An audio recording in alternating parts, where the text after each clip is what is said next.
Hello and welcome to another podcast of me going through the newspapers. I'm Stephen Allen. This is Stephen Allen Almost Daily. Plugs right at the start. Get subscribed if you're watching this on the live stream. If you're listening to it on the audio podcast, available everywhere, but good start, on Spotify, because I think if I get more people there, I don't know why. It counts that differently. So welcome along. Last night did a newspaper review on GB News. More of that to come on my social media. So follow me at Mr. Stephen Allen. There'll be some of that. And there's a mention of Substack coming later on. But let's start today with looking at the front pages.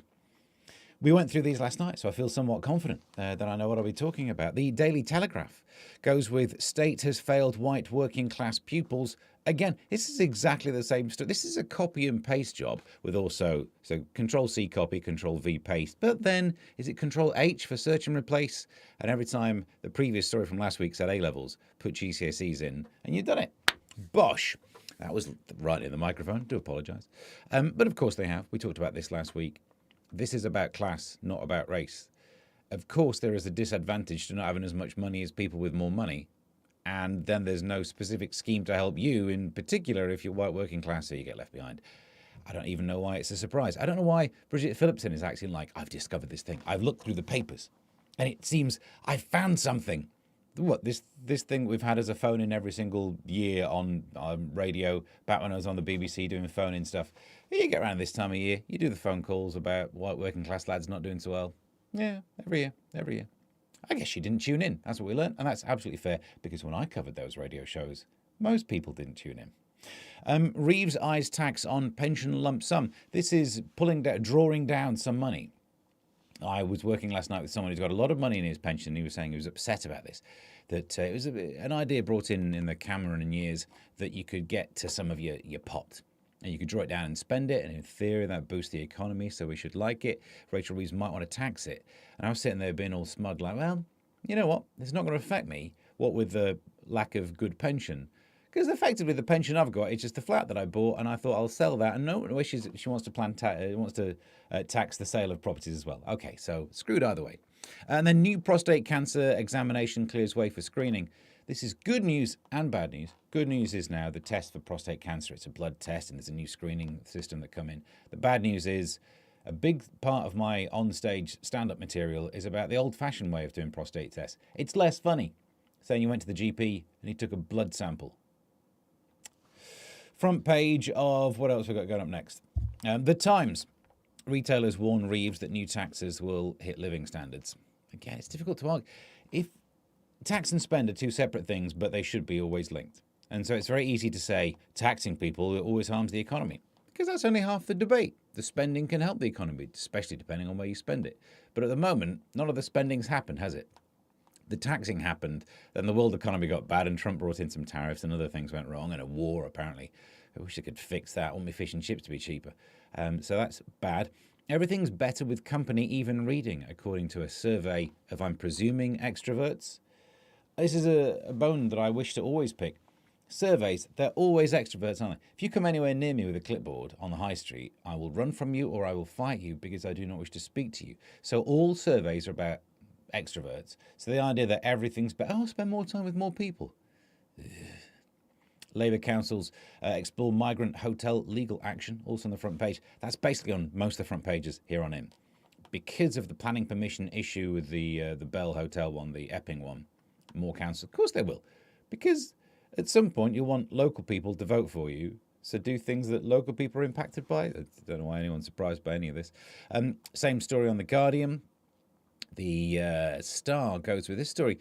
Wonder Whale. The nation is struggling with Oasis blues after epic summer reunion gigs. It is one of those, woe is me. I went to see Oasis and now I feel a bit, you got to see Oasis. People were queuing up online, having a terrible time trying to get tickets. You got them, and I feel a bit, jog on. Daily Mail, Labour revolt on migrant hotels, same story. They've got a picture of Angela Rayner drinking some wine. Why, that's front page worthy. It seems like the kind of thing that barely ever happens. So I'm glad they managed to get photographic evidence of that. Millions face energy bills rip-off. And they got the Sharon Stone story. I've got the picture of it, but we can do it from the front page there. Sharon Stone is almost, if you look at it, almost recreating her very famous picture from Basic Instinct. And look, I'm not going to be harsh. She looks great for 67. Better than I do. I don't look like that. I'm not 67. If I look like that, it would be weird. But she's better than me. I'm saying that out loud before I then do the obvious critique. She's hitting the age that sitting in a chair without your pants on, it's going to happen. It's less shocking, isn't it, that she's, you know what I mean? Borderline, was that provocative to try and throw the interrogators off, or just forgot your pants today, didn't you? Again, we've all forgotten our pants. You don't know whether I'm wearing mine or not. I'm very much backing. I don't want to be told off for picking on her. Millions face energy bills rip-off. Main story. I've often talked about this, and I feel like I'm going down some sort of rabbit hole because the people I think would agree with me don't tend to go for it. But let's talk. I'll talk you through it again, and feel free to tell me what I'm doing totally wrong. The government gets money from duty on electricity bills, on energy bills. So that's money that goes to the Treasury, and they seem to want some of that. You refer you to the earlier story about everything being taxed. So our energy system at the moment is stupid. We're paying the most out of everyone in Europe. We've got this bizarre thing where the most expensive form of energy is the thing that sets the price for the entire amount. So if most of the energy produced that day is from a wind farm, but you're whipping a little bit of gas in there because that's the fallback and the most expensive one, then the whole thing you pay is at gas prices. Stupid. How do we even get into this? So it means we're paying way more than we should in many, many ways, which means the government's getting more money because duty is a percentage of the total amount. If they managed to find a way to halve the amount we pay, they'd be halving the amount of money they receive in duty, so the government doesn't want us to have cheaper bills. That seems such solid logic, but whenever I've said it to people that you imagine would romp down a rabbit hole with me, they're like, oh, there's some truth to that. Have I not found the big... I think I've uncovered the big thing here. And no one...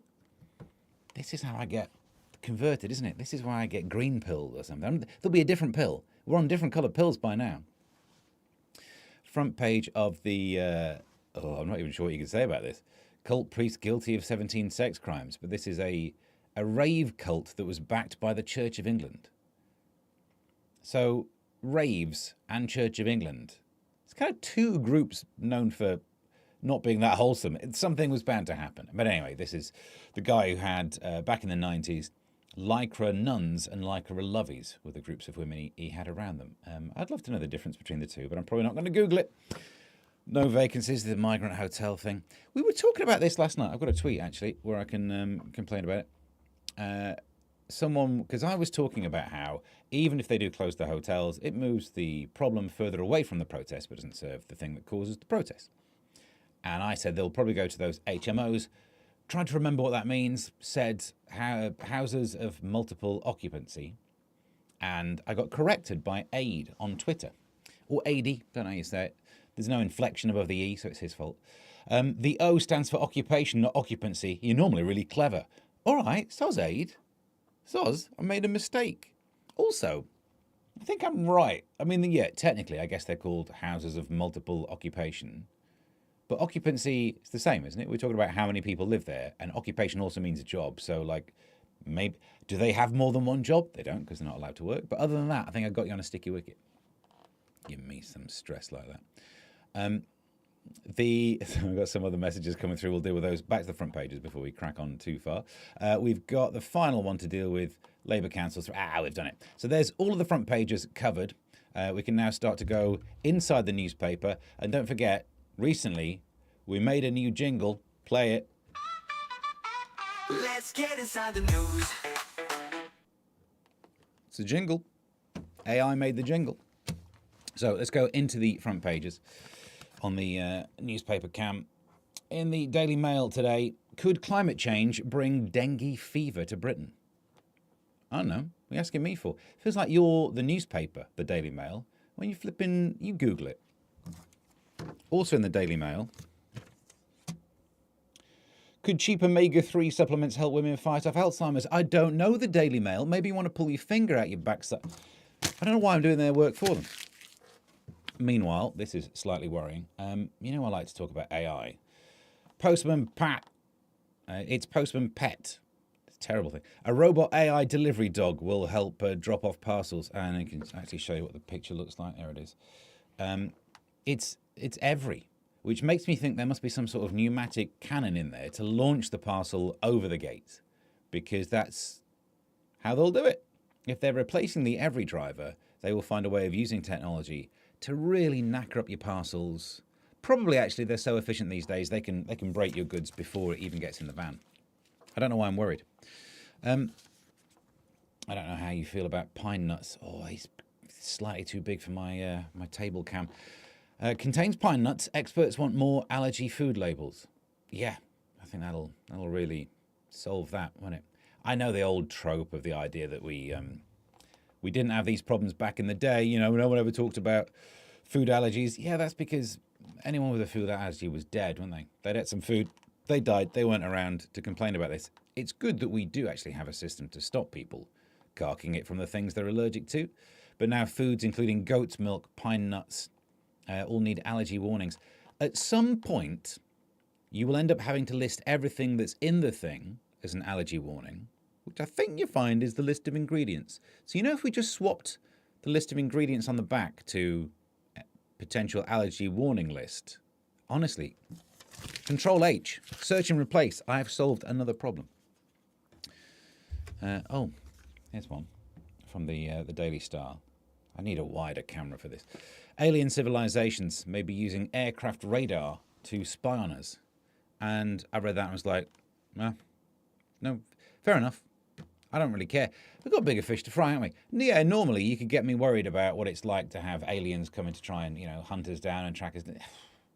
We're living in a time when we're about to have some civil war between councils and people who like flags. So we've got enough fish to fry, enough things ending us. AI is about to absolutely, well, they're killing off the every drivers. So aliens, back of the list, mate. Come if you want to. By the time you get here, we'll have ripped ourselves apart. Actually, on that thing about flags versus the councils, I was on Talk Radio this morning talking about this.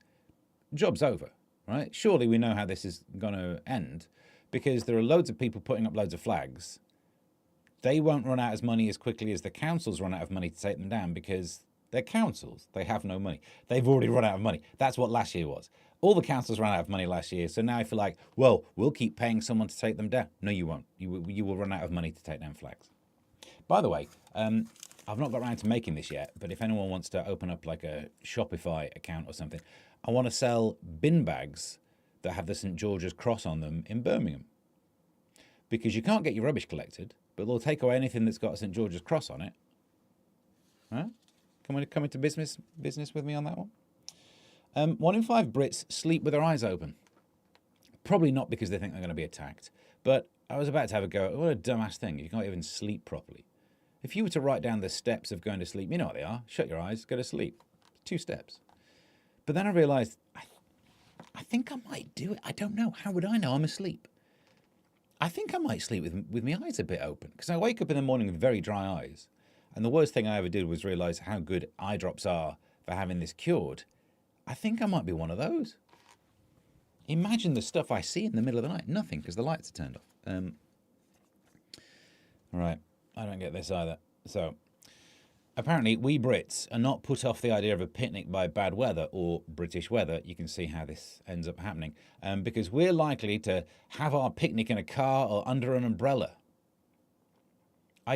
Have we forgotten that we've already invented like houses and stuff? I don't even get it when the weather's good. I don't get barbecues. I don't get picnics as a concept. Like it's summer. Let's revert back to the caveman way of doing it. We've invented really good ovens, microwave ovens these days. Wow, imagine that. An oven that understands the quantum energy levels of rotational symmetry and all that. Right, that's how that works. And then a bit of nice weather comes around. We're like, no, let's cook the way our ancestors did. You know the diet that made our ancestors live until they were 30 and then die? Can we do that for a while? Undercook some meat outdoors? No, we don't do it in any other way, do we? Like, oh, it's August. Let's go and put some leeches on us when we get an illness. So that's what we do, apparently. Don't wish to be harsh. Of course I do. Louis Theroux says, it's nice to be a sex symbol. I mean, I guess it is. I can't really relate to this one too much, I suppose, but women, you're weird.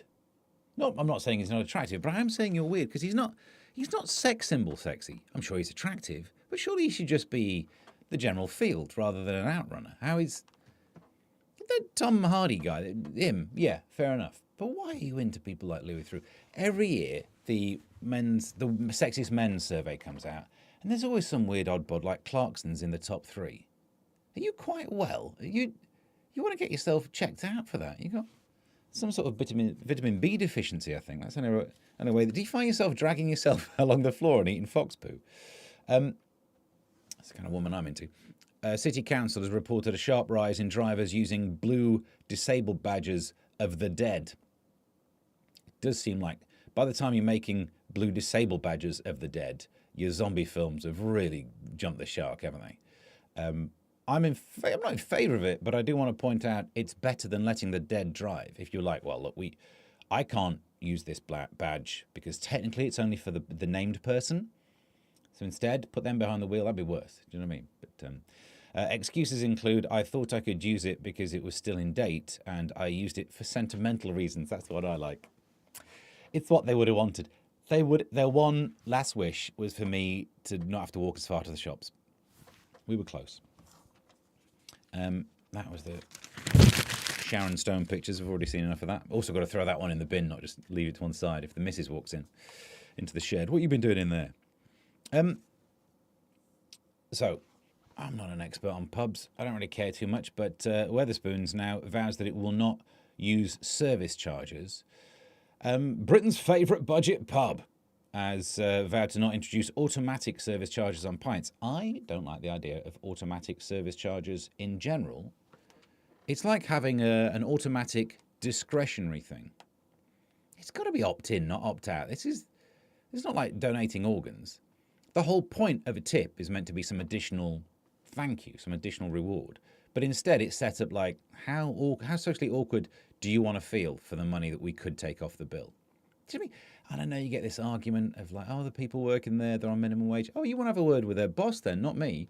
Why do I have to pony up? Having said that, I am so socially awkward, of course. Last night I took an Uber, and for fear of getting like a bad review or coming across as gauche, I think I tipped that guy enough to get his kids through college. So, in case you're wondering how much research is being wasted, upbeat songs can trigger exciting memories while more mellow tunes evoke recollections of romance and sad times. That story again, happy songs can make you feel happy, sad songs, and I believe I'm reading this right, can make you feel sad. Excellent. Experts, quote marks, at Goldsmiths University of London think their findings could help improve reminiscence therapy. As someone who's been through having relatives with Alzheimer's, we already know about playing songs all over that. That's absolute page. Easiest thing you can do. Get some songs going on there. But yeah, they've managed to do some research, and they reckon that upbeat songs make you feel, I think I'm reading this right, upbeat? Old robots could be taught new tricks to give more pet-like experiences. Boffins at Glasgow University, maybe they're slightly better than the Goldsmith ones, but say that the software can overlay new behaviours on old robo pets and toys. No. No. And I'll tell you why. The idea of having humanity ruined by some titanium-framed super robot Terminator that just tracks us down and wipes us out, it's not good, but at the same time, I don't want to be wiped out by a Tamagotchi that got better. Do you know what I mean? Don't pimp the Tamagotchi. If Tamagotchi gets the technology to, I don't know, hack the internet, then get in charge of all of our nuclear power stations, could you imagine the torture it will put us through? Because what we did to it, see how you like starving to death, just take us to the brink and bring us back, reboot us all the time. Why would you give technology the ability to do that? Here's a story I do agree with. The French won't let UK borrow the bear. More than 44,000 folk have begged the French government not to lend as the bear tapestry. I'm in favour of that. I'll sign that. Is it the French saying they shouldn't? I'll sign the French one. I can je suis Steve. Wouldn't it be nice if they could lend us a tapestry where we win? You know, it very much feels like an awkward reminder. Here's this thing that happened to your history where we kicked your ass. Have a drawing of it. Not in favour. Not in favour of drawings in general. did a gig last night. I think I might have the material of this. Maybe we'll post it. But we got into those caricaturists. Actually, now I remember how that one started. Maybe we can't post that. But I don't like them. You know, the ones who, they're like, in Covent Garden, and they will draw a picture. Oh, take your £20, and they will draw a picture of you with whatever feature about you you're most worried about, you're most conscious of. They will just blow that one up to be the main thing. If you think, I've got a slightly big nose, you can pay them 20 quid and they will absolutely destroy your sense of self-worth. Fed up Brits are jetting off abroad as it's too pricey to spend time off with their kids in the UK. Firstly, if you don't read any more of that story, it sounds like they're leaving their kids here, doesn't it? They're home aloning. That's the new holiday trend. Full on home. Lock the doors, leave some food in there. Actually, these days with Deliveroo, you can, as long as you've got the internet wherever you go and you can send food around, fine. But again, what an absolute first world problem. No, it's a bit expensive. It's actually less expensive for me to go on holiday to a foreign country. Oh, my heart bleeds for you somehow. It must be a really tough time. Why don't you go out there and on your way there, watch Oasis and cry about it afterwards? There would have been a joke about not looking back in anger after seeing Oasis. Did not think about it. Did not think about it. Stinger swarm on way. Horny wasps are taking over, and Brits should brace themselves. I don't think the horniness is the problem, is it? Surely that would make them easier to deal with. I'm not an expert on dealing with wasps, but if they're distracted by the curvy shape of a sweet lady wasp, that's better, isn't it? I mean, yeah, or maybe they'll turn up to your picnic and kind of, show off. Maybe they'll start a fight just so they look big in front of their other ones. But also, there was another message. Before we move on, I realised I'd got two of these messages out to mention, and I've thoroughly just deleted one. Oh, well, never mind. So thanks for your tweets, at Mr. Stephen Allen. It was one about last night. I was talking about the flags. We should have mentioned this during the flag bit, about people saying the right wing have hijacked the flag. And they've not. Everyone else has abandoned it. Every other country must have racists that love their flag. Because it would make sense. But they also have other people using the flag. So you see a flag, you don't know what's happening. I'll click on the thing. Bear with. The audio version of this you're going to be annoyed, aren't you? Here's a guy just looking at his tweets. Real History just has a smiley face, thank you. Please do your bit about library silencing people again, says Sunny.Bob, for the people who didn't hear it on Free Speech Nation. I did a joke on Free Speech Nation. It didn't go well. There was a story about Scottish National Library, I think it was, that had banned some sort of book. Hang on, let's get rid of that. And I was asked the question, is it right that there is censorship, fundamentally censorship, being done by a library just because the content of the book, which was some sort of gender-critical book, had upset staff that worked there? And I said, should libraries silence people? And waited for the laugh to roll across the live audience, and waited, and waited. And then it became meta in that I had silenced them with the joke about libraries shushing people. And I still don't know who walked away from there the loser, but I feel like it was me. Anyway, thanks for your message on that one, at Mr. Stephen Allen. And Palookaville sending one as well. We'll look at that in a bit. Back to these stories. We've got two left before we are done for today. All right, this one. Prue Leith, in entertainment news. Prue Leith is having a go at menus. And I totally agree.